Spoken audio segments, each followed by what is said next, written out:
বেঙ্গলে ওয়েস্ট বেঙ্গলে ফুল মেজরিটিতে বিজেপি সরকার এসেছে। তো কোন কোন স্টক মার্কেটের সেক্টরের মুভমেন্ট বেশি গ্রোথ দেখা যেতে পারে? প্রথমত বিজেপির কি এজেন্ডা কী ছিল?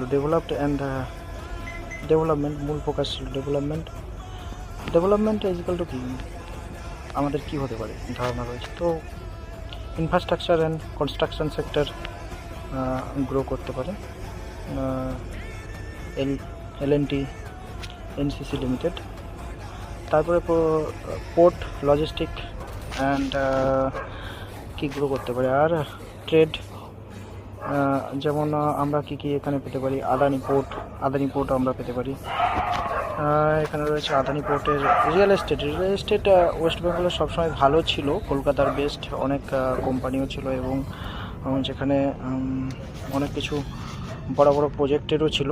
সেই জায়গায় রিয়েল এস্টেট কলকাতার যদি আবার রিভাইভ করে, তাদের পলিসি রিফর্ম করে, তো আমরা সেখানে ডিএলএফ, গোদরেজ প্রাইভেট লিমিটেড এগুলো পেতে পারি। পাওয়ার সেক্টর প্রচুর কোম্পানি নিয়ে আসার সম্ভাবনা রয়েছে, যেখানে ইউপি মডেল বা গুজরাট মডেল ফলো করলে এই ফ্যাক্টরগুলো দেখলে পাওয়ার সেক্টর অনেক বুমস হতে পারে। পাওয়ার সেক্টর সেখানে আমরা এনটিপিসি, পাওয়ার গ্রিড, আর কি স্টক ওয়েস্ট বেঙ্গলের জন্য মূল রয়েছে। ওয়েস্ট বেঙ্গলের জন্য রেলওয়ে ইনফ্রাস্ট্রাকচারে আমরা ইস্ট ইন্ডিয়া করিডোরে একটা পেয়েছিলাম বাজেটে। তো সেখানে রেলওয়ে কিছু স্টক, যেমন টিটাগড় সিস্টেমস, তারপর বিএলই, ওইসব উন্নত হতে পারে।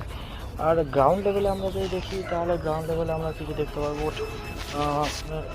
চা এক্সপোর্ট, ফিশারি, এইসব ক্ষেত্রেও অনেক গ্রোথ এবং পোটেনশিয়াল রয়েছে। তো এগুলোতেও এক্সপোর্ট বিজনেসেও অনেক ফোকাস করতে পারে বিজেপি। তো এই স্টকগুলো আমাদের ওয়াচ অ্যান্ড লিস্টে রাখা উচিত এবং আপকামিং এতে তো এই স্টকগুলোর আরও ফোকাস থাকা উচিত। ওয়েস্ট বেঙ্গলের যেহেতু বিজেপি সরকার এখন ফুল মেজরিটিতে এসছে, তো এগুলো থাকবে। রোড ইনফ্রাস্ট্রাকচার এটা ফার্স্ট প্রায়োরিটি থাকা উচিত। Road infrastructure, railway